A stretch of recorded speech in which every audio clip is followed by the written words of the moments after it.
she, several months, that's right, several months in, she says, Dan, I'm getting clearer on my vision and I can do this. I said, yeah, I know you could do this.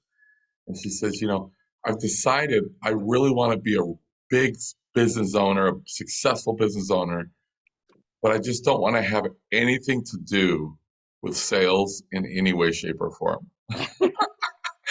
And in my mind, all I hear is, I just want nothing to do with revenue whatsoever. But other than that, I'm all in. I'll do 100%. I'll do whatever it takes. And I was like, Riddle, how do we do this? Well, several years later, she says, Dan, I wish I could just do the sales part and not doing the other stuff. And I'm going to start hiring people to run the business stuff so I could just focus on what I love, which is bring in revenue. I was like, oh, we're talking. I got it. Anyways, amazing person. So I want to start with telling you a story just to lay the groundwork. And Margo, since you're based in Tulsa, and I presume some are, I thought I would tell a fishing story because you guys got some great fishing where you are, but there's a business point for sure. So this is a really quick story, but it's really good to visualize it. And so imagine that you have a sardine fisherman. I know there's no sardines in Tulsa, by the way, but let's say bait fish or sardine fisherman. And I suspect that you don't catch sardines with a really, really tiny hook. You probably have to throw some kind of a cast net, right? So if you've ever seen people throwing the cast net or if you've ever done it, it's very labor intensive. You throw it, there's a technique to it, you pull it in, you throw it. And this person is out there every day throwing this cast net all day, every day. Again, very labor intensive. And as you know, no matter what we do or whatever level we're performing at, anything can become automatic, right? So if you've ever driven all the way home before and you kind of just pull up in your driveway and you're like, man, how did I even get here? Like you were taking off ramps and changing lanes and going through, and you just kind of wind up in your driveway, right? It's kind of automatic. So this person's out there every day throwing this cast net, pulling it in, throwing the cast net, pulling it in. And one day while he's doing it, it's just automatic. He looks over to his right and he sees these two old timers doing this bit in a stream. And they're actually fly fishing for steelhead salmon, right? And I don't know if you've ever seen the movie River Runs Through It, but that's kind of what I envision of this beautiful, you guys, it's like an art. He's just mesmerized by watching these guys. And so he's throwing that and he's just completely distracted. And he asked one of the other net throwers, hey, what's the deal with those two guys? And they said, oh man, them are salmon fishermen. Now, the first thought could occur to that net thrower. He could have a thought that says, I want to be a salmon fisherman. And he could actually go with current gear in hand and try to go to the salmon area to catch a salmon. But if you throw a net on a steelhead, you're probably going in the water, potentially even drown, right? You just can't effectively catch steelhead with a net, right? So if you want to be a steelhead fisherman, if you want to be a fly fisherman like the other two, what do you have to do? Number one is that you have to be the most effective sardine fisherman first. You have to create some efficiencies and some processes to be the absolute most effective sardine fisherman, so we have time that we don't have to throw the net, right? So if it's costing us, throwing the net 40 hours a week to feed our families, because it needs you have to have a lot of sardines to sustain a family, right? So if it's 40 hours, 50 hours a week just throwing the net, there's really no time to go talk to the old timers to learn what they're using, learn the technique, probably a small investment in tackle. You need a fly rod, right? Things like that. So again, if we want to migrate to the salmon area, we have to be first the most effective sardine net thrower and create efficiencies and be able to do it. And here's my metric is 25 hours would be, we got to be able to throw the net enough to feed our families and be efficient enough to sustain our families with 25 hours. Okay, that way we have a quality 15, 20 hours a week that we can go hang out at the salmon area and learn what we need to learn. Now, let's say that you do spend enough time in the salmon area that you got the technique down, you got the new fly rod, you're actually spending quite a bit of time there now, you're still able to sustain your family in 25 hours. and you're standing right between two of the old timers that are catching them left and right, these massive steelhead, right? 90 to 100% of your conscious thought will say, mathematically, I am a salmon fisherman. I'm using the same thing. I got the same technique. I'm standing in the same spot, and I know probability I am going to catch a salmon. But there's a part of our minds subconsciously that is not 100% sold. And we're going to start getting inner chatter that's going to say, come on, Lucy, who are you trying to get? You're not a salmon fisherman, man. You're a net thrower. You know it, and I know it. What are you trying to be? You need to go back to the net area and go get sardines. What are you doing? You're wasting time. You're not going to catch a steelhead. You're going to get this inner chatter because we've never done it before. And the only way to push through that to be a bona fide salmon fisherman is when we land the first one on the bank. When we get the first one on the bank, then it's not just 100% of our conscious thought, but even 100% subconsciously now believes like, and we have two thoughts, incidentally, immediately, as soon as we land the first salmon. The first thought is, yeah, I'm never going back to the sardine area. I'm not throwing the net ever again. This is my new benchmark. The second thought we have, as soon as we taste the salmon, is sardines taste like crap. Too fishy. I'm never eating sardines ever again. Like, we are a bona fide salmon fisherman. But again, remember, no matter what we do, anything at some point can be pretty automatic. So now we're out there every day and we're salmon fishing. We're effective. We're catching salmon. But after a while, it's automatic and we're fishing. And one day we look to our right and we see this grassy knoll area, this grassy area with a tree line. And we see these hunters with shotguns and they're marching forward in a line into the tree line.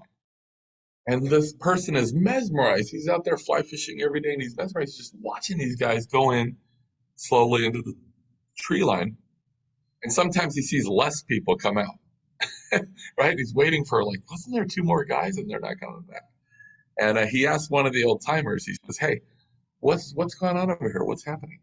And they said, oh man, them guys are crazy. Stay away from them. Them are bear hunters. Mm. Now you could have this instant thought that says, I want to be a bear hunter, right? And I know some crazy people that are crazy enough that they'll actually take their current tackle in hand, leave the salmon area, and actually go to the bear area and try to take on a grizzly or a Kodiak, right? Now, if you try to go up against a grizzly with a fly rod, you're going to die, right? Best case scenario, you leave with your life, but you're maimed and scarred for life.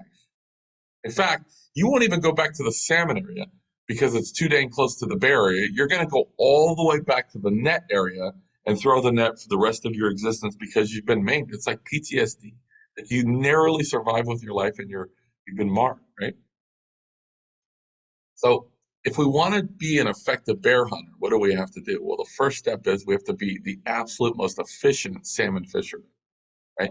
We have to figure out a way to catch the same amount of fish in half the time. We have to create some efficiencies and some processes to be able to fish, and by 2:30 in the afternoon, we're done. Let's say 25 hours a week, we're done with the salmon stuff. So now we can spend some time hanging out in the bear area at the lodge with the old timers talking about how to do this effectively.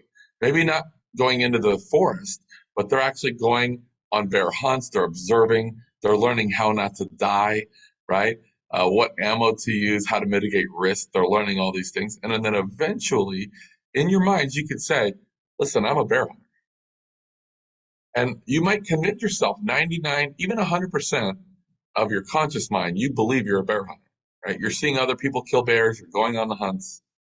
But there's going to be inner chatter saying, come on, man, what are you doing? This is crazy. You need to get out of this. You need to run for your life. You're in danger.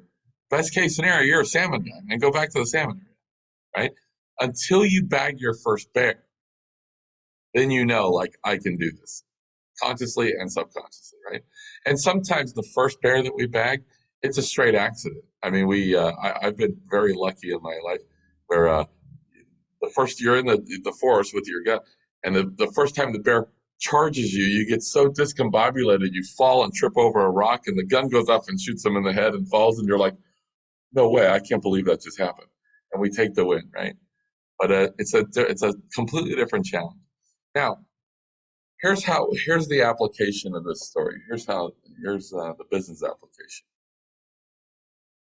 If we're making our living at hundreds of dollars at a time, right? If we're making our living of hundreds of dollars at a time, then we are throwing the net. Now, I'm going to give you a caveat to this if you're currently doing it, because it's not necessarily a total bad thing. Okay? But if we're making our money hundreds of dollars at a time, we're throwing the net, because that means that the majority of your income is tied to active hours income. You have to be there. You're pushing the line. You're throwing the thing. It's very labor intensive. And eventually, what we don't realize is eventually we're going to get baritis in the shoulder. And we're not going to be able to throw that net forever.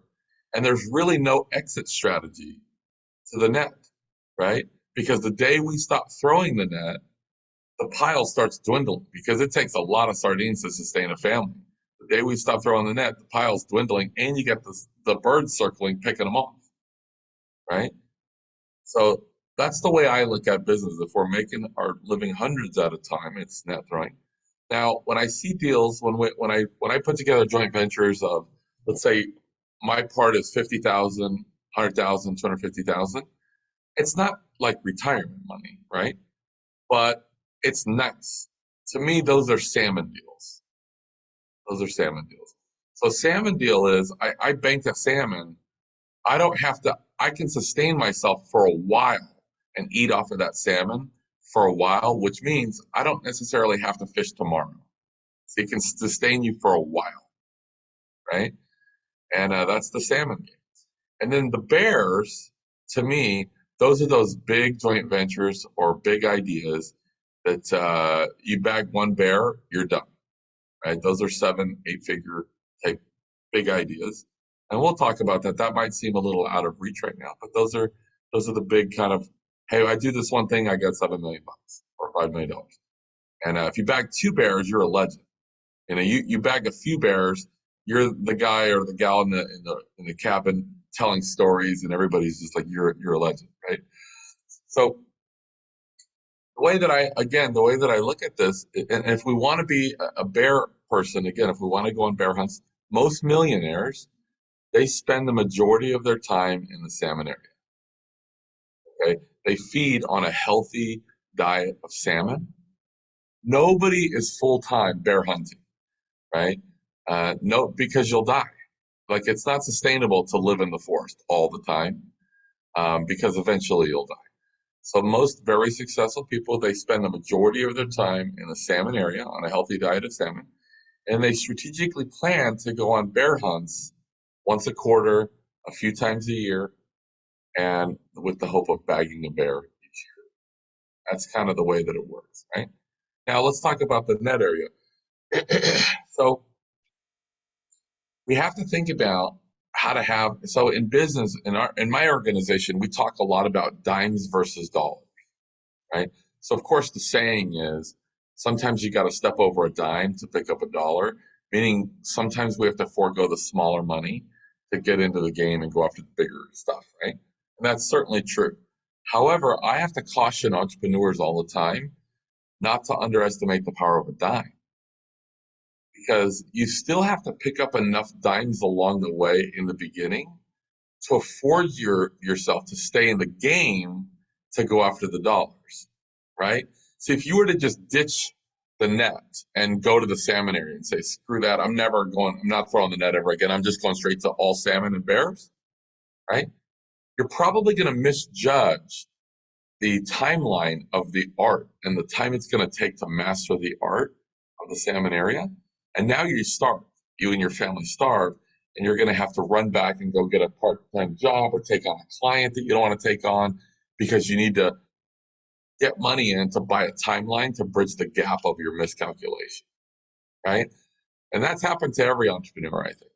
So in the beginning, we do not want to underestimate the power of a dime, because we have to pick up enough along the way. It's necessary to stay in the game, to learn the salmon technique, learn how to flick the wrist, learn all those things, right? So it's important to have a dimes thing in the beginning.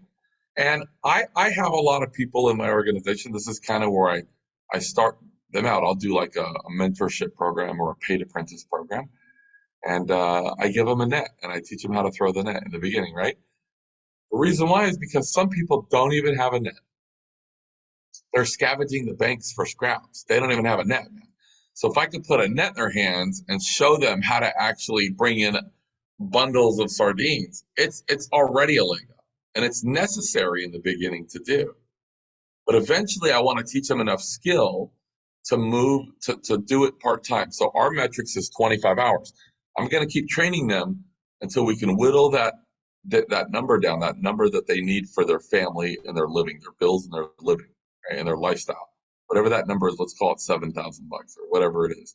Whatever that number is, I want to get that nailed down within 25 hours so they can go with me to the salmon area and spend time there. Not necessarily fish, they don't have a rod yet, but they're standing with waders in the water next to us and they're learning the salmon game. And eventually, by the end of the first year, they'll at least bank a salmon, and they now are a bona fide salmon fisherman. They believe, they know now, like, I don't want to go back to the sardine, and I can put more responsibility on their plate.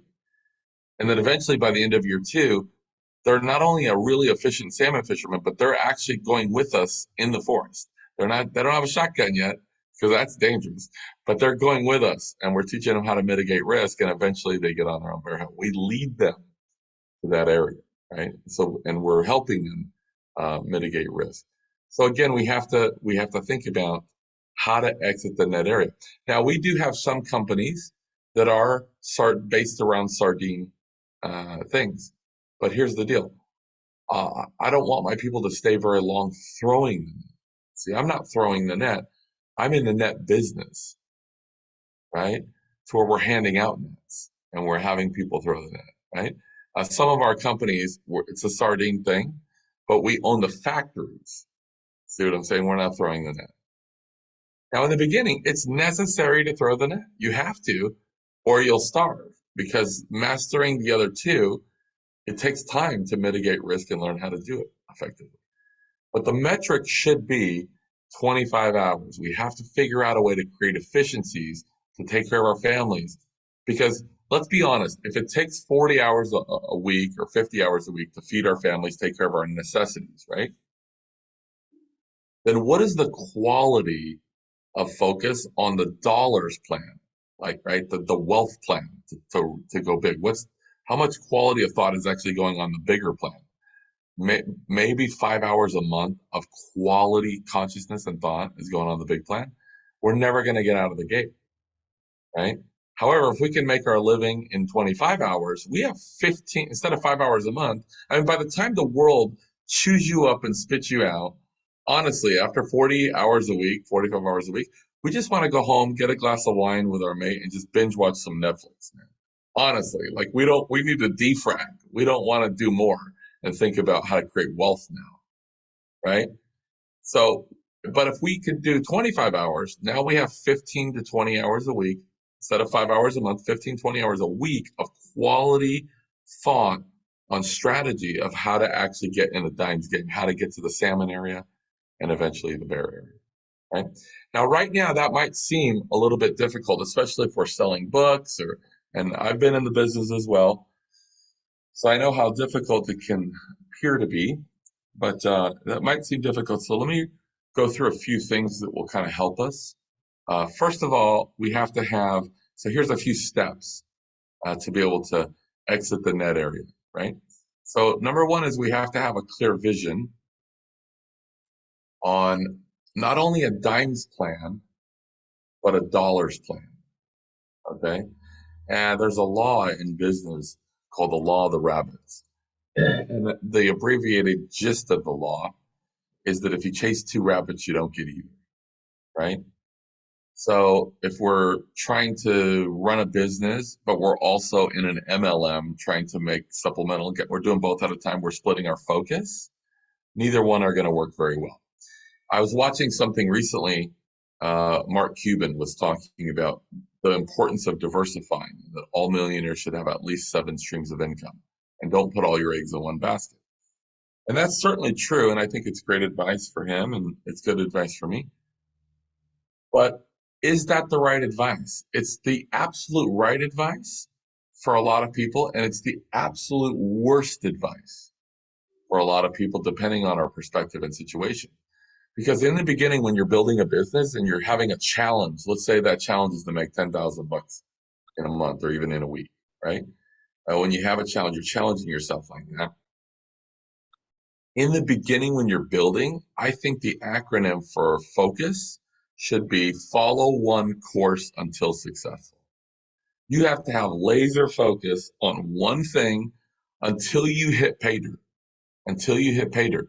And then once you hit pay dirt, you can take resources and you can allocate resources to diversify yourself and mitigate risk, but you're not diversifying yourself with your time, attention, and focus. So you're not splitting up your time, attention, and focus. You're using money from the first thing to diversify, but not your attention, or we'll never get there. And the reason why we can't just chase two rabbits is because most people already have two rabbits. See, if we want to create wealth, we need to have a dollars plan, but it's necessary in the beginning to still have the dimes, right? So we have two things already. We have our living, which is like a shackle on our leg, right? So let's say that thing is an $8,500 ball and chain on your leg every month that you have to go grind out. So we have our living, that's a shackle. And then we have our wealth plan that we can actually create generational wealth that's maybe more passive income, not tied to active hours income. So you're already having to do two things.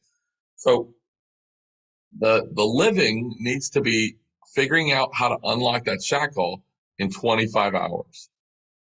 We have to figure out how to create some processes and systems to be able to do it more effectively. Now that might equate to raising our prices. That might equate to hiring a virtual assistant and helping with leads to get more leads faster, right? There's many, many different strategies to do it. Maybe creating a bigger package, all right? So we have a higher margin, so we can work less. But we have to figure out how to do that. So now you have a reprieve. It's like house arrest, right? You have a reprieve. So maybe by 3 o'clock in the afternoon, you get the shackle off your leg. And you have a couple more hours now off the shackle to leave the house and go figure out how to focus on the bigger picture. Now, the way that I teach my people to do this, again, if you just ditch the net and you go to the salmon area or the bear area, you're either going to get maimed for life. And I saw that in '08. I saw people in '08 that were so crazy, right? In '07, everybody was over leveraging. They didn't even go to the salmon area. They went all the way from the sardine area with the net. They looked past the salmon area all the way to the bears. And they said, I'm skipping. I'm going to shortcut this, man. I'm sure I got to be rich. I'm shortcutting this. They literally went all the way with a net in hand and tried to throw a cast net over a grizzly. Like if that happens, that is, and maybe they didn't die, but the '08 crash, they got maimed for life. They got like traumatized. And today in business, they still talk about '08. Man, I used to be a millionaire. I used to this, I used to that. I'm like, hey, that was quite a long time ago. And that was, many years ago. But they can't get up because it traumatized them. And they've accepted this plight now that they're a net thrower. And that's what life gave them. And that's just their calling. Right? And that's not true. It doesn't matter if we're in our 40s or 50s or 60s or even 70s. I've mentored people even in their 70s. And it doesn't take a long time to create wealth. Now, when I say wealth, I don't want you to feel icky like, well, that's not even my goal, is to create wealth. I'm not trying to offend anybody, but as Margot will know, I'm a pretty direct person. I think that it should be a goal to create wealth, not the goal, because the main goal is always about being others focused. It has to be about core values and elevating others. It has to be about subservient leadership, right? And putting the needs of others before ourselves and helping people get what they want. And of course, our families have to become before our business, right? And of course, our faith has to come before those things, right? So there's a lot of first, second, and third, and fourth focuses, right? But I got to tell you, right after those important things, creating wealth, I believe, should be one of them. And I'll tell you why. Because I hear a lot about people talk about impact. It's not about the money, Dan. I just want to help people. I just want to help people, and I just want to help. And, I remember one person telling me, Dan, my fear is growing too fast. I'd rather have no growth than grow too fast. Wow, that hurts, right? Because if we're making that much money, we're growing too fast, you can hire more people and scale. Anyways, but here's the deal. Most good people, they want to truly do something good. See, most people that are good, they believe that they have a special light. They believe maybe they have some type of a real calling. They believe that they have a specified knowledge or some kind of solution that they've come to. And if they were able to get that solution or specified knowledge to the world, it could truly impact people and help them reach deep enough to help them pivot to a place that could put them on a new trajectory to long-term sustainable behavioral change. As grandiose as that may seem, that's why successful people get out of bed in the morning. It's not about the money. It shouldn't be first and foremost about it. Now, with that being said, we're always talking about impact. I see this on social. It's kind of my pet peeve. It's not about the money, it's just about impact, impact, impact. Yeah, I agree. It should be about impact. It should be about others' focus. I get it. But if your vision is also to impact tens of thousands of people or potentially millions, then I got to tell you, it's going to take millions of dollars. Like, you need real resources. We have to put our money, we have to have some focus on monetizing correctly in a bigger way, in a more efficient way, or we're never going to we're never going to put together the appropriate resources, the amount of resources it's going to take to actually accomplish the first objective. We just can't. And again, I'm not trying to offend anybody, but I believe that sometimes the middle class can be extremely selfish. And that might be a cruel thing to say, like, man, that's harsh. Middle class. I've been there, and I believe, extremely selfish. And the reason why is because middle class, they work for money.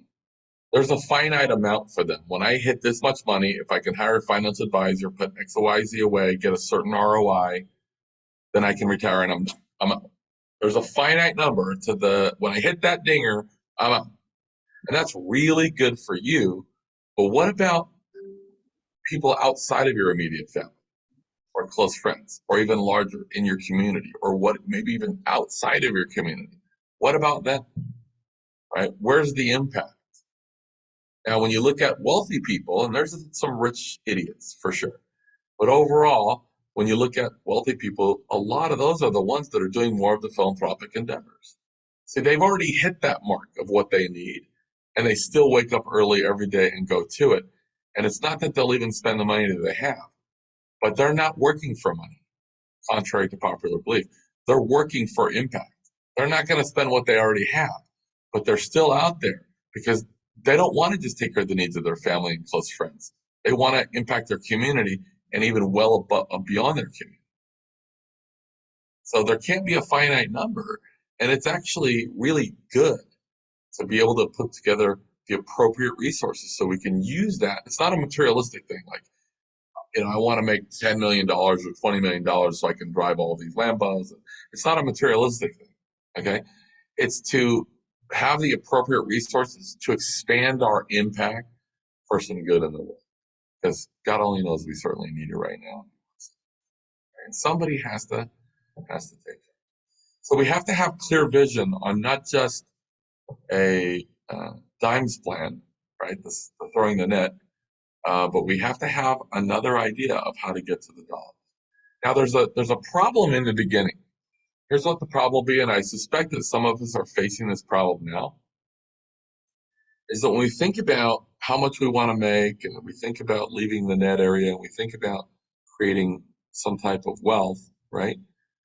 There's a disconnect between our minds and our hands. There really is a disconnect between our minds and our hands. So you could think about it, you could see it, what color it is, you can establish your why. People always say that, right? It's not the what or the how, it's the why. Of course, yeah, you got to establish your why, that's important. But there's going to be a disconnect from what we think about to our hands of actually being able to execute. There just is for everybody. Okay? And sometimes it has to do with our why. Because if that why isn't burning hot enough, right? And it's not clear enough that it outweighs the pain and discomfort of having to drag our butts out of bed every morning and face the fire and the phone calls and the idiots that we may have to encounter on a day-to-day basis. See, if our why is not burning hotter than all that hard discipline and the pain and discomfort we're going to, then it's not going to work. And we also need the mechanics of what to do, action step-wise, to be able to create well, right? So a challenge like, hey, a good challenge, make $10,000 in a month. And then, hey, a good challenge, make $10,000 in a week. Those are really great things. And I'm going to be honest with you. It might take 2 or 3 tries. I don't remember, Margot. I think it might have taken you a couple of tries. I don't remember if you got it right out of the gate or not. I truly don't remember. Oh, I got it. Remember when I had to go to Oh, you got it on the last day. I got it on the last day. I remember. But for most people, and I still run a similar program, they might fail the first week. And then by the third week, there's now it's more congruent between their head of the plan, the strategy, and then the action steps, the mechanics of what to do. And because remember, consciously you can convince yourself that you're a salmon fisher, right? But until you bank the first one, there's a part of you that still second guesses. It still doesn't believe that you can perform at that level, right? Until you bank the first one. And so there's going to be a disconnect between the head and the hands. And once we might have to do that challenge 2 or 3 times. And once we bank that salmon and we know how to do it, that now becomes our new benchmark where we're like, sardines taste like crap. I'm never going back to the net area. And from now on, I'm only making 10,000. And now we're stretching ourselves to say, what are them guys doing? And you're looking at the bear area, right? But in the beginning, you have to have some patience. So let me tell you how it kind of works, okay? This is a law that we live by. It's called the law of separation. And I'll give you the gist of this law real easy. So it's imperative for all business owners, entrepreneurs, to separate their vision from their strategy. Right? So there was a guy years ago, this guy from Asia came over to the US, and this is a person that just had the Midas touch. Everything this guy got involved with, every company that hired this person, everything he touched turned to gold. And if we separate our vision from our strategy, separate the vision from the strategy. So this guy was a rock star. He never was wrong. And these major Fortune 5s, they would hire him. And so Coca-Cola, years and years ago, their numbers started declining. And so they hired this guy. And don't ask me his last name. It's about this long. But so they hire him to help get their numbers up. And so they come out. There was a soda back then called Tab Soda. It was in a pink can. And Rod's going, yeah, I remember Tab Soda. We remember. And they hired Lee Majors, the $6 million man. He was in the jacuzzi with Cheryl Teagues, drinking Tab Soda. Right? And Tab was eating up the market share from Coke. So they hire this guy. And he says, well, why don't we do Diet Coke? Right? And Diet Coke is a home run. And it brings Coca-Cola's revenue to new heights they've never experienced before.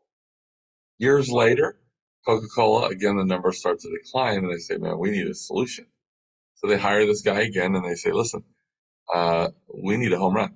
So he says, okay. So he has a vision. And he locks it down. A vision is fixed. We don't move the vision. He has a vision of where he wants to take Coca-Cola, what height he wants to soar Coca-Cola, where the revenue marker is going to be, breaking records. He has that clear vision. But then he has this strategy, and he launches the new strategy. And the strategy he was using was the launch of New Coke. I don't know if you remember New Coke, but it was in a red and white striped can called New Coke. Mm-hmm. And that was what he launched to accomplish the vision. Now, when he launched New Coke, people hated New Coke. In fact, in less than 76 days, there was millions of people saying, we will death threat. We were going to kill everybody. I go, we can't, we hate New Coke. We don't want it. We want the old Coke. We want the old recipe. And this guy left kind of for the first time, the smudge on his career, he left with his tail between his legs saying, man, that was a bomb, right?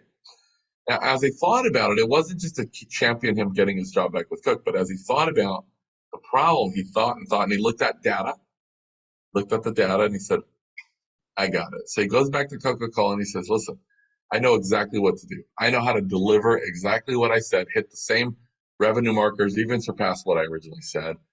And what I thought was classy is Coke gave him another shot. And here's what he surmised from the data. He said, until we took Coke away and put in a new product, we didn't realize what a hardcore loyal following we had with Coca-Cola. We just didn't realize until we saw people fight for it. Millions of people actually verbalized their opinion. We just didn't know they were that passionate. So what I propose is a different strategy. Same vision, same metrics. I'm still going to deliver everything we talked about. We have to change the strategy. And what we want to do is we want to start voting, and we want to let America feel like they have a say. And we want to do a test between, do you want new Coke or do you want Coke? And we'll redesign the can of Coke to say Coke Classic. This is the classic recipe, the original. Do you want Coke Classic or do you guys want new Coke? And we'll let you decide, you, the public, you have the voice. And people got involved, and he says people will fight for their Coke, and then we'll give them what they want. And eventually we can use this model against other sodas, right? And so that's what they did, and people fought for new Coke, and their voices were heard, and they gave him the new design can, Coke Classic. And he broke every record that he said and soared above even what he originally promised, right? So years later, when this person's interviewed, they said, man, you have had the Midas touch your whole career. Everything you touch turns to gold, and everything works for you, except for that one time. That one time you failed. What happened with that? And here's what he said. He says, I didn't fail. My vision was spot on. My vision was perfect. Just my strategy was lacking. I had a terrible strategy. And so you have to keep those two things separate. When you have a vision of what you want to do, how much money you want to make, how you're going to do it, you don't need all the how. You don't need the how you're going to do it. Because if you wait to collect all the how, the world will change so much. Things were effective will be ineffective. Behavior on social will change. All these things. That by the time you collect the how, you're going to need a new how. Like we need 5% of the how we need to jump in and go. Okay. But when you have a great vision, you just need a clear picture. You have to see what color it is, how big it is, how it's going to impact people, how it's going to make people feel, right? And then we got to get moving. Now, once you have a good vision, you have to lock that down. It's fixed metrics. You don't move the vision, you don't scale. Now you have your strategy. And it's naive to think the original strategy that you launch to accomplish your objective, the original strategy that you launch will actually facilitate the vision. That's actually naive thinking because it will never happen. Because the original strategy is like classroom, it's like best case scenario right now at this present time, based on the data that I have, this is what I think is a jumping off point. This is my best starting point. That's what a strategy is, the initial one. Okay. So then we take the car, we have this locked vision. We take the car, we roll it. It rolls like 6 feet and falls over onto the left and the wheels come off. Right. And the strategy is immediately going to have some elements of success, but it's going to have some elements of failure and the wheels come off. And then here's what most people do. They start second guessing the vision, right? Instead of saying, wow, that strategy is lacking. That's terrible, right? Instead of just readjusting the strategy, they're second guessing the whole vision. And that's not what we do. We keep them separate. So let's say you put the car back together. You say, why did the wheels come off? What happened? You study data, you data collect, you put the wheels back on, you roll it again. Now it goes 8.5 feet and falls over to the right, right? And then you're like, okay, that's interesting. Why? Then on the second launch, here's what most people do. They start second guessing the vision. Is this still going to work, Margot? I mean, you said it was. God, man, I thought I was really onto something here. God darn. They start second guessing the vision instead of the strategy. It's like, man, maybe one more launch. Now it goes 9.5 feet and falls over, spins around backwards this time. They're like, man, they're so deflated. They're like, I can't believe I thought I had something. And they either lose faith in the entire vision of what was happening, or they start scaling back the vision. They start saying, well, even if I only hit 50%, even if it's only 5,000, that's pretty good, right? We can't do that. The vision is the vision. When we have vision, we lock it down. It's fixed metrics. We don't adjust the vision. We leave the benchmark there. And then what we do on our strategy is we refine, tweak, and move. Refine, tweak, and move. Refine, tweak, and move the strategy. And I'll tell you 100% factual. It's always going to happen on the sixth or seventh refinement. When you have 6 or 7 tweaks, 6 or 7 refinements of the strategy, that's what's going to actually accomplish the vision. And it's naive to think anything else. So data collection is your friend, because when you launch the car and the strategy rolls 6 feet and falls over and doesn't work, you need to study what happened. Why did it work? Why did the wheels come off? And then you need to take better data, put it back together, adjust your strategy, pivot, and move forward again. It's going to go 9 feet and fall this way. And okay, that part was worse. That was better. And then you got to relaunch it again on the 6th or 7th crankdown, on the 6th or 7th refinement of the strategy. Now it's going to accomplish the vision. But most people, again, they start having failure elements of the strategy. They second guess the vision. They're going to people and saying, guys, is it me? Am I crazy? Did Margot lie? Am I going to be able to make this much money a week? And what are they going to tell you? Hell yeah, you're crazy. You're nuts. You need to get a real job. You're a freaking dreamer, Rod, just like your dad was. Like, it's crazy. Like, that's what they're going to tell you. And that's bad advice. It's not qualified advice. If you Google this on your own time, the 7-Up story, did you know, actually started as 1-Up soda? We're going to 1-Up everybody else. 1-Up soda. And they had the vision of what they wanted to do. They wanted to create a clear soda that was refreshing and seemed a little healthier, right? And they did 1-Up soda. We're going to 1-Up the competition. And it failed miserably. And then the guy did a second refinement of the strategy and the recipe, failed miserably. Third refinement, fourth refinement, fifth. After 6 refinements, he says, I'm done. I'm out. Sold everything and all his research and everything he was doing to somebody else and says, I'm out. Somebody picks up the recipe and says, what if we've already done 6 tries that failed. Let me study this. They looked at the data. They put the car back together one more time. They said, let's add a little lemon lime and a little less this, and let's do this. Rolled it. Total hit pay dirt. Totally worked. Then eventually Coca-Cola bought them, right? If you've ever read the book Think and Grow Rich, right? I recommend if you haven't. But there's a story of a man that's digging for gold in the California gold rush. He's digging. For months upon end, he's digging. His family's writing him letters saying, what are you doing? You're crazy, man. But he had this vision of amassing wealth, and he had a vision of finding this vein of gold and taking care of his family and not having to throw the net for his whole life, right? And he dug his strategy. He dug. Eventually, he just says, I can't do this. And he went to some young black man and he says, I can't. And he sold all his tools for basically nothing. And the guy says, where'd you leave off digging, sir? He says, over here, here's where I was. I'm out. We went back home. The guy that bought the tools literally goes there where the guy left off, dug 3 more feet, and hit the largest vein of gold at that time that was ever discovered, became a multimillionaire. Eventually, the guy in the paper from the other state reads, this guy with a big top hat, he's this multimillionaire, right? 3 feet he left off, right? So we have to separate our vision from our strategy, and don't think that the strategy we use to make $10,000 in a month or $10,000 in a week is going to work out of the gate. But don't scale back the vision either, and don't second guess if you have the ability to do it, because I'm telling you, you do have the ability to do it. But you need to lock that vision down, and we need to refine, tweak, and move, collect data, put the car back, re-roll it. On the 6th or 7th refinement, then there's not going to be that disconnect from the head to the hands. The mechanics will be there. Now we've reverse engineered the proper action steps to actually accomplish the vision, and it will work. But it's important to have data collection, right? And most people give up 5 minutes before the miracle happens, honestly. And just 5 minutes before the miracle happens. So, a couple of goals would be to think about how to create some processes and efficiencies. I was on a radio show recently, and the host said, well, Dan, I know you're an entrepreneur and investor, and we own a private equity fund, so you do this and you do that. And she says, I've never really looked at myself as an entrepreneur. She's like, I guess I am.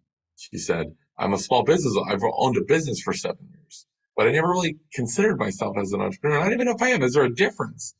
between a small business owner and an entrepreneur. And I don't even know really what an investor is. I think I know, but not really. I said, yeah, there's a difference between all three. Here's the difference. A small business owner, at the end of the day, builds a job, right? They're first one in, last one to leave, pay themselves last. But it's the typical situation of trading hours for dollars. They're trading hours for dollars. They're throwing the net. And when their people get sick, they're picking up their nets and throwing them, right? Now, technically, they're signing their own paychecks, but they're, again, it's hours for dollars. They built a job and they become a prisoner of what they built because they built a situation to where that business is too heavily reliant on them, right? They're working in the business. And if you're working in the business, you're not working on the business, right? They're not working on the business. Now, an entrepreneur is a different animal. That person is not afraid to get in the trenches for the first 90 days and dig with the men and show up, right?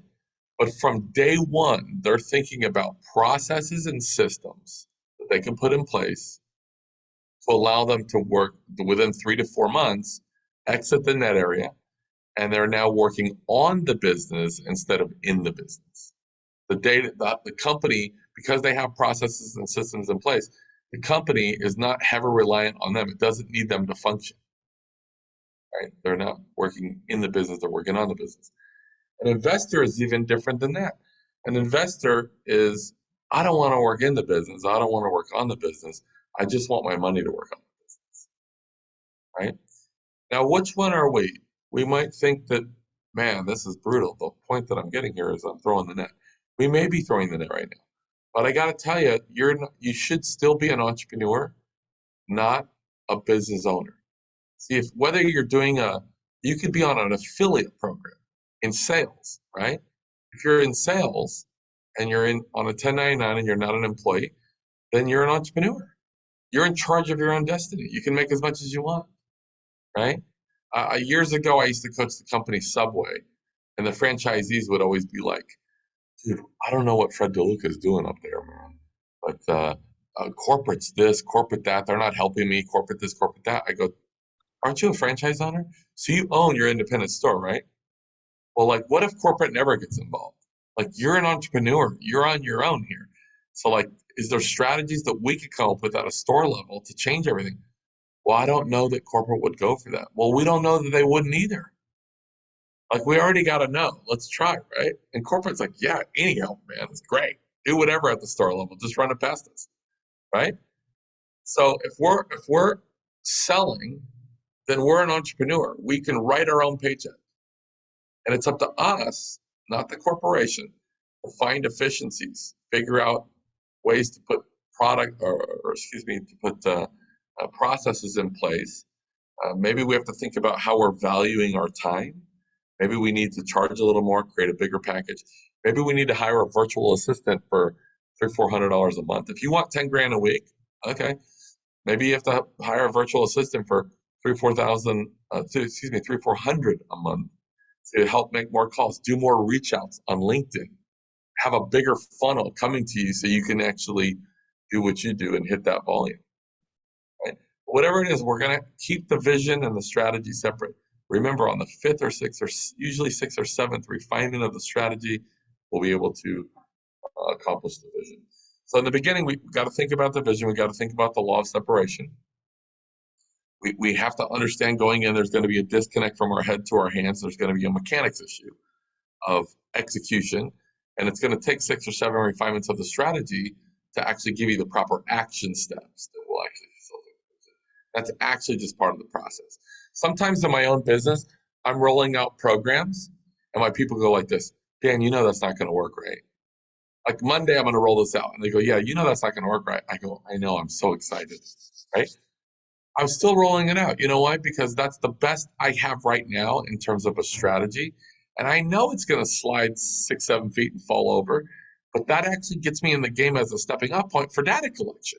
Then I can look at it, what happened here, put it back together, repush it, and on the 6th or 7th time, I know I'm going to hit. But I need that data, and I even write that in when I'm helping a bigger company.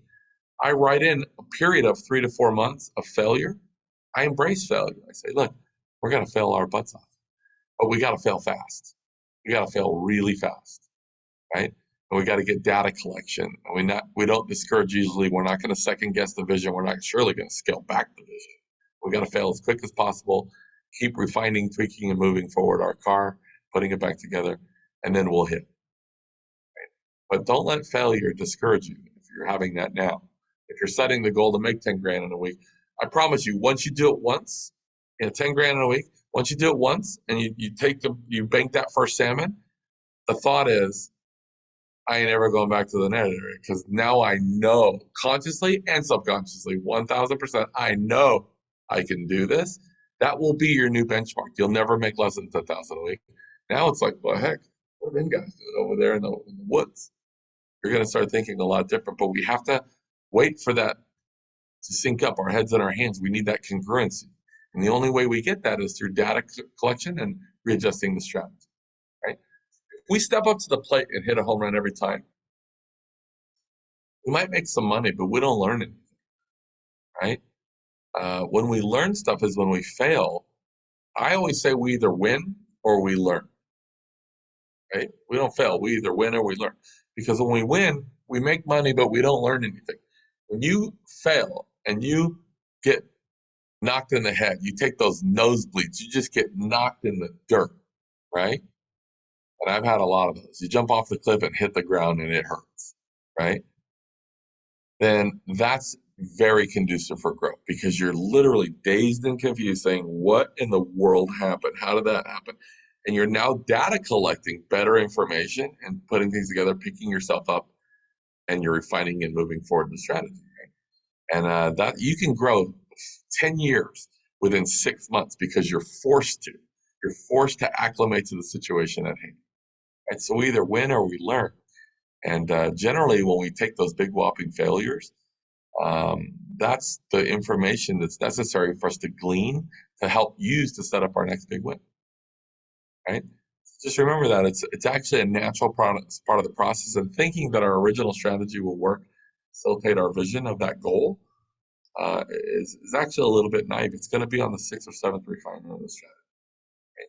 And a key here is going to be how we value our time. You might have a skewed value of what your value is. You're going to have to ask other people, what do you think I should price at? Because you're always going to price your own stuff too low, right? And the fact of the matter is, let's say with books, for instance, Margot mentioned books. A friend of mine just went and self-published.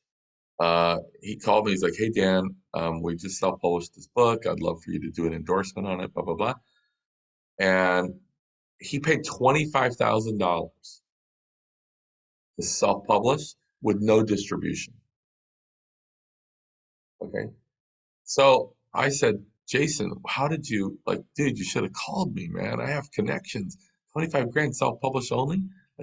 That's a lot for self-publish, in my opinion. He says, Dan, I'm one type of guy, I got to look somebody, I shake their hand. I actually flew to California, this outfit. And he says the office was a small room, like one large room, like the conference room I'm currently sitting in, basically. And with a conference table. And the guy, I met the guy, he was dynamic. He told me what he was going to do for me. And I wrote him a check on the spot. And I actually was so impressed with him. We started talking business. And the guy told me that he signs 40 people a month at $25,000. 40 people a month. I want you to do the math on 25,000. 10 people a month is how much? $250,000.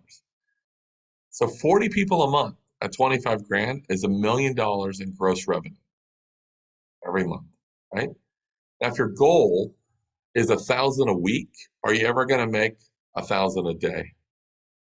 If your goal is $1 million in the next 5 years, are you ever going to make $1 million in gross revenue a month? It's not even in the plans. We're not even seeing it. It's not even in the vision. We're not accidentally saying, this is freaking weird.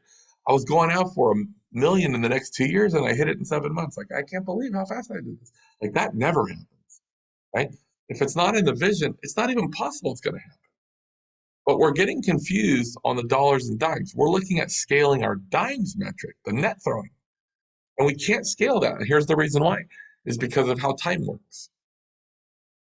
See, there's three ways to make money: the money you can make yourselves, the money that other people, and the money that your money can make you, right?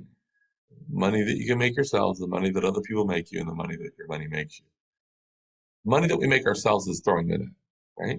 So if you're throwing the net 40 hours a week, 50 hours a week, you're never going to learn how to do the other two things, and you don't have time to go talk to the old timers. Okay? So think about it in these terms.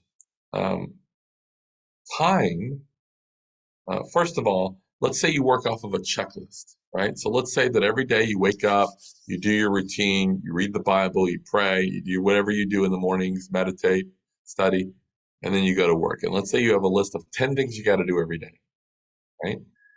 Well, those 10 things that you have to do, let's say three of them are really big things you don't want to really do. You have to send an email to a partner that's pretty uncomfortable. You have to you have to fire someone. You have to do like stuff you don't want to do. There's three of those big, or even just two of them that are bigger actions that are not easy, right? Most people will look at the other eight and say, man, I'm just going to start down the list of the other eight and I'll build momentum. And then after lunch, I'll handle those big, nasty two things. Okay. But see, the way that time works and the way that fear works, fear has a favorite food. See, fear's favorite food is time. It feeds on time. So you can have a pretty small phone call that you have to make or an email you have to send to a partner or whatever, but it's that action you don't want to do. It's hard, right? Or maybe making sales calls, right? Whatever that thing is.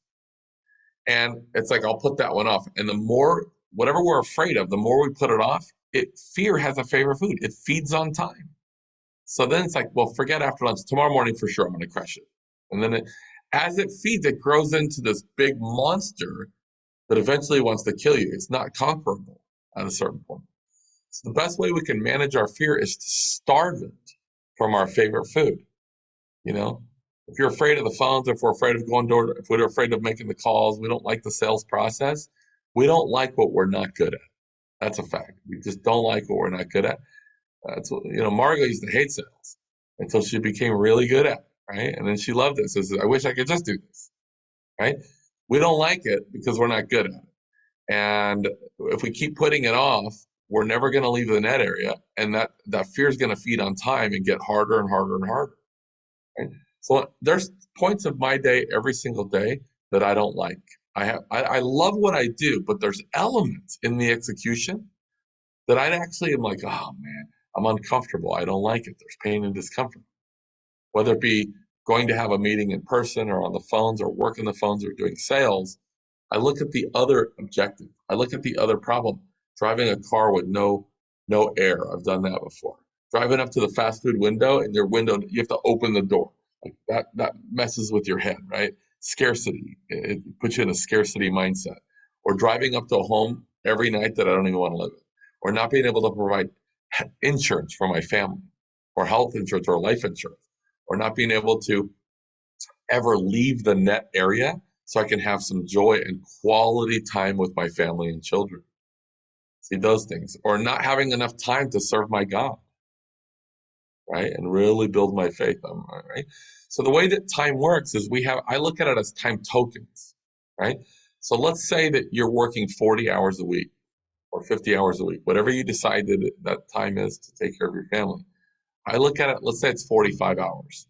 Then you have basically 45 time tokens that you can use to barter for money. You have 45 time tokens, whatever those hours are, 40 hours a week. You have 40 time tokens that you can use to barter for money. As soon as all your time tokens are out, guess what? Your income's capped. You can't make any more money because you have no more time to barter with. You have no more tokens. Does that make sense?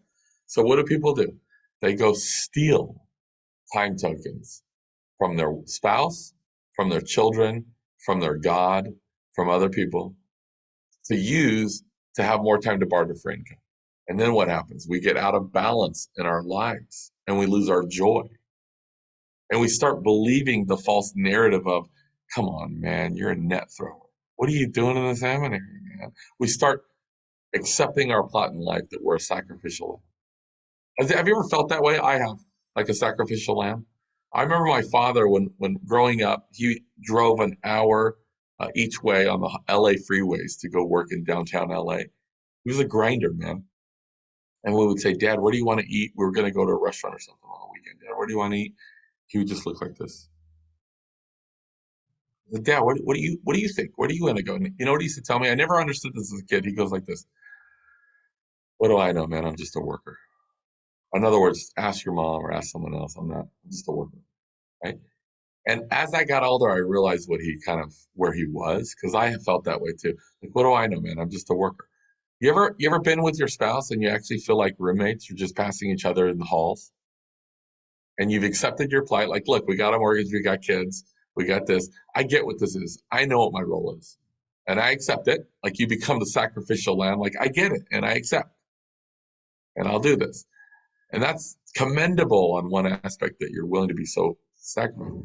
On the other time, you've accepted this plight to exist but not live. We're now existing, but we're not living, right? So we got to figure out two plans. We got to have our dimes plan. We got to have the dollars plan. We got to conquer those things we're afraid of on the strategy and starve it from its favorite food, which is time, right? And we need to think about, how many time tokens do we have? If we only have 40, and you don't want to steal from your God and your family and your wife and your children time tokens to get out of balance, then we have to create more efficiencies, more processes. We have to refine, tweak, and move. We have to not be discouraged easily on our goal of 10,000 bucks in a week.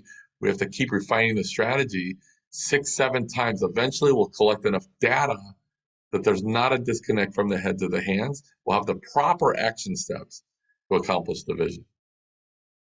Anyways, I hope that helps a little bit. I'm here to tell you that you can certainly do this. I have a lot of people that are that are 25 years old, that they can do this challenge. And it's always really difficult till we do it the first time, and then that will be our benchmark, and we'll be surprised how our mind opens up and what we are truly capable of. You know, I'm always amazed. I just came back from an event this morning. I spent the last few days in Nashville at an event. And I gotta say, for the most part, I think that humanity is good. I think humans are good. No matter, you can get some bad apples and really discouraging. You can kind of lose your faith in humanity if you watch a little too much news. But overall, people are good, and they constantly amaze me. Like, I'm constantly completely amazed about human beings and what they're capable of. And if you ever watch like America's Got Talent or something like that, I'm in awe of humans, of what they're capable of.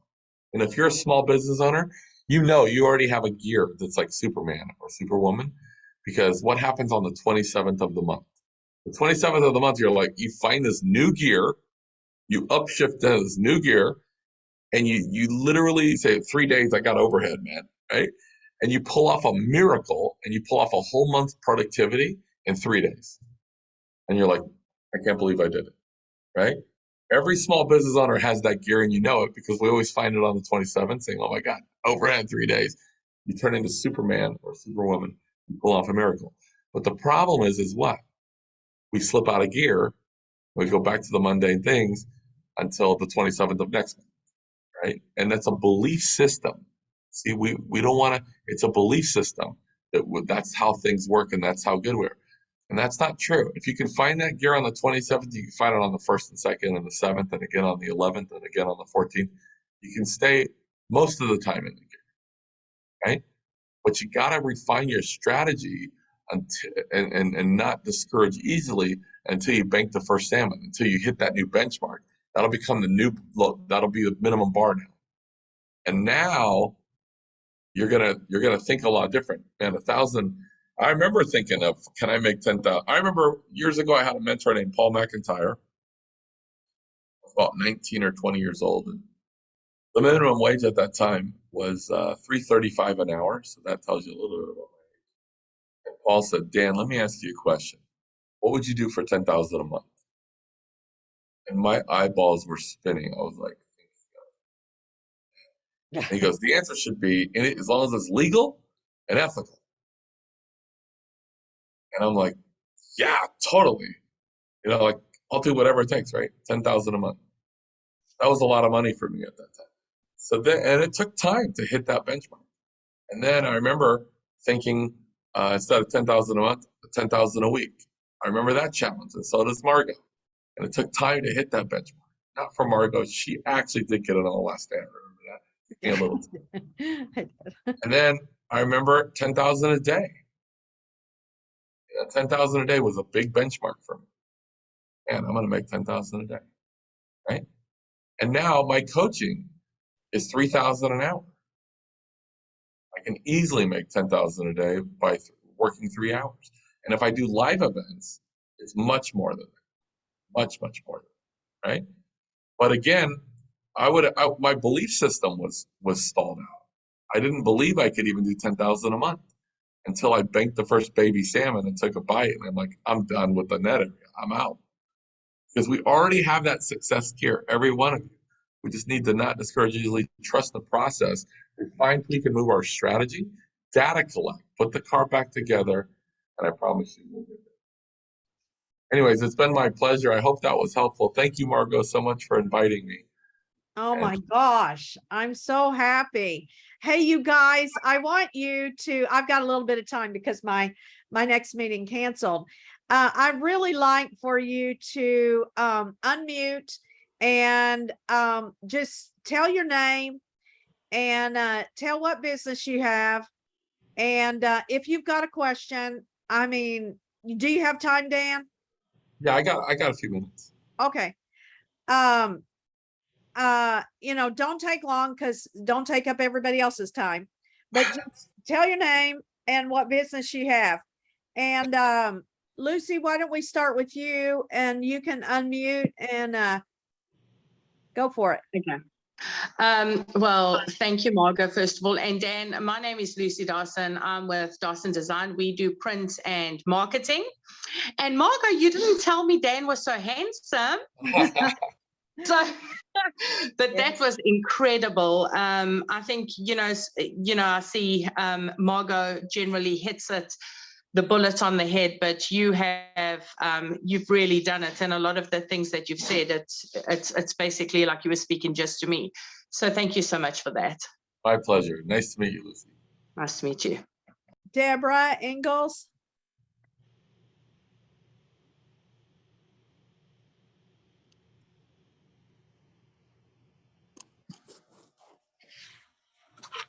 Hi, Dan. I'm Deborah Ingalls with D Consulting and Ask Our Bookkeeper. And I just want to say thank you first to Margot for inviting you.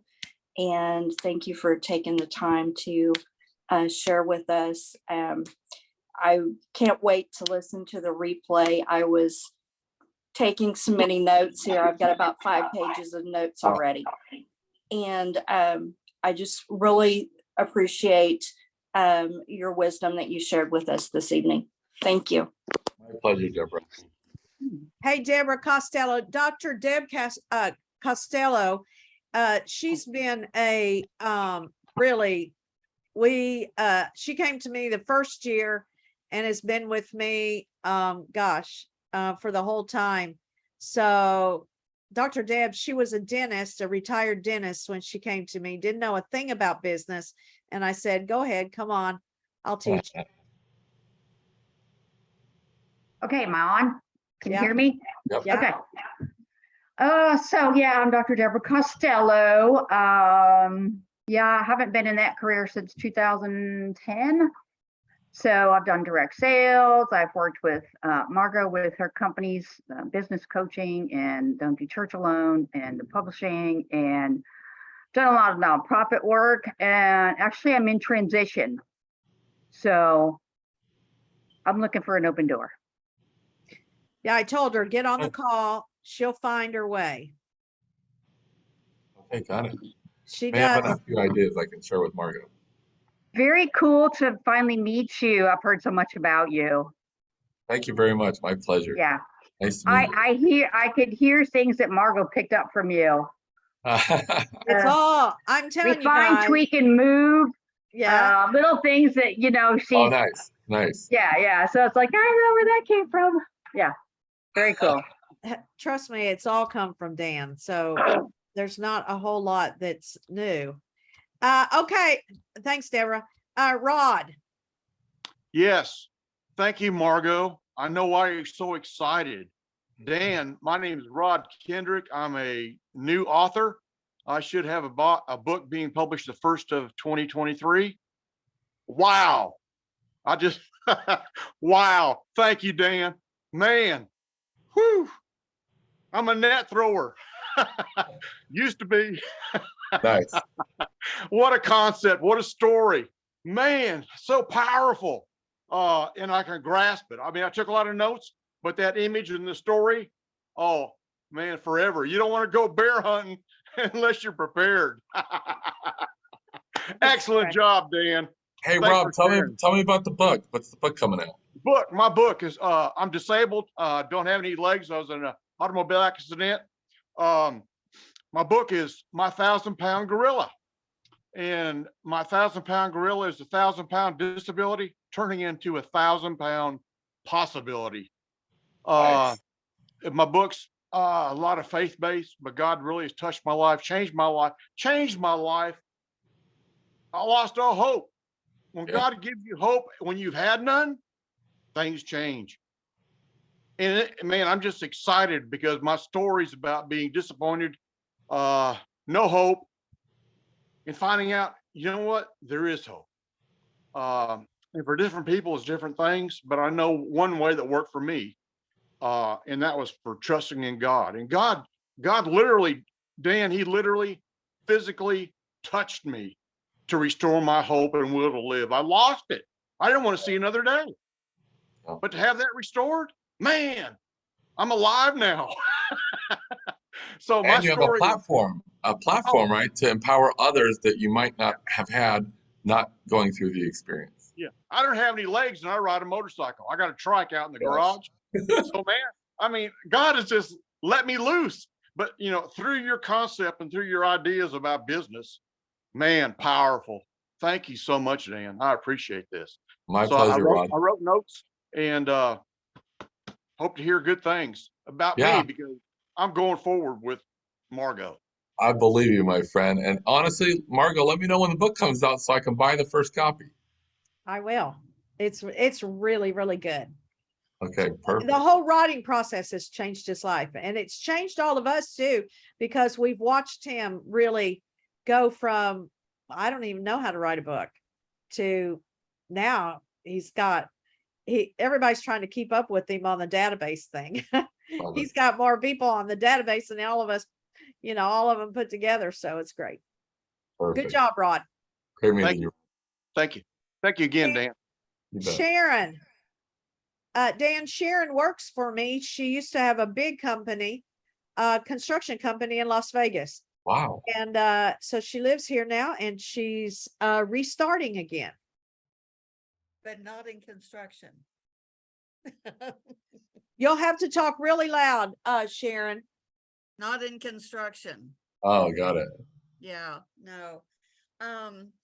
Lock in the vision. Lock in the vision. I wrote that in great big black block letters. Lock in the vision. It's has to do with helping artists all over the globe. And it was my son's vision. It's now our vision, everybody's vision. And it definitely has a life of its own because it's locked in and we're not turning it loose. Margot and I are a good team, and we've got a wonderful team all around us. All these people are fantastic. Dan, thank you so much. My pleasure. The name of her. I love that you're taking on the vision from someone else and following through with it. That's amazing. Yeah. The name of her company is Little Wild One, and we did a beautiful logo. Oh my gosh, it's like fine arts. I'll send it to you and let you see it. Nice. It's beautiful. Okay, Jill. You'll have to unmute, Jill. Hey, I really love the analogy with the fishing, because you'll remember those analogies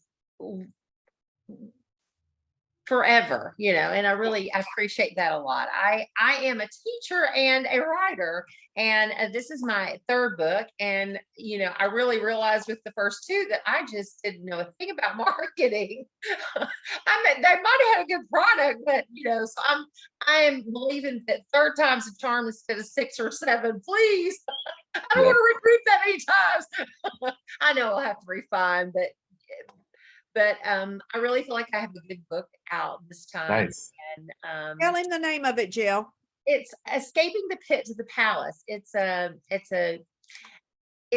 little story of a girl from the Holocaust times. It's parallels of the story of Joseph in the Bible. Oh, wow. And this little girl is a Jewish girl, and her siblings actually kind of turned her over to the Jewish, because they said, yeah, she's a Jewish princess, haha, you know, and they turned her over to the Nazis. And she went through and ended up going to one of the concentration camps. How she got out of that was a lot to do with the circus. And there actually is a lot of historical relevance to this, because there was a circus Adolf Alfoff, which is a real circus that actually helped Jewish people escape. So I'm really excited. A lot of the history involved in that. It's a beautiful, we did a beautiful cover on it too. And so we're excited about it. Wow. Thanks, tonight was Jill. helpful. It was very Thank you. helpful. My pleasure. Let's see, Marvin.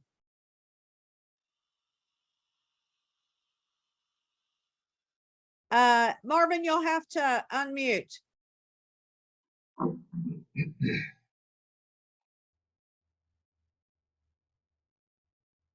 Marvin is our oldest gentleman in the group. He's been a CFO. You're still not unmute. Let me try to.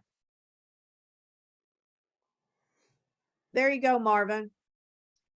He helps me a lot when I do business analysis, because he's a CFO and has worked for you know, multi-million-dollar companies. And Marvin, I'll come back to you when you can unmute.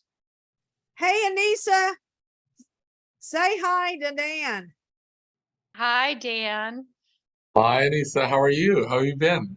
I've been good. It's good to see you. It's been a long time, huh? Yeah, and my computer, I have too many tabs open, so my camera keeps turning off. Yeah, it's been forever, and I enjoy hearing you speak so much. I love the way you convey things and communicate things, and I definitely even. It's been like 10 years, I Yeah, think, for sure. Yeah. at least. And even some of the things you talked about then, I think about, and I hate to admit this, but I'm like, you know what? I need to implement some of those. Hey, Anissa, tell Dan the new nonprofit we're working on. with you on. So I have a tendency to take in kids. And I have 2 screens here, so I'm looking at you guys, not at the one that has the camera. There we go. I have a tendency to take in kids, and at the moment I have my niece who's 26 and has a 4-year-old grandson, and then I have a second cousin who just turned 20. And I want to do more than just the people I'm related to. And I've taken in other kids that weren't related to me, but those are the ones at the moment that are doing very, very, very well. So I'm setting up a nonprofit. I'm in the process, and I want to have salmon jumping in all the time and a lot of bears.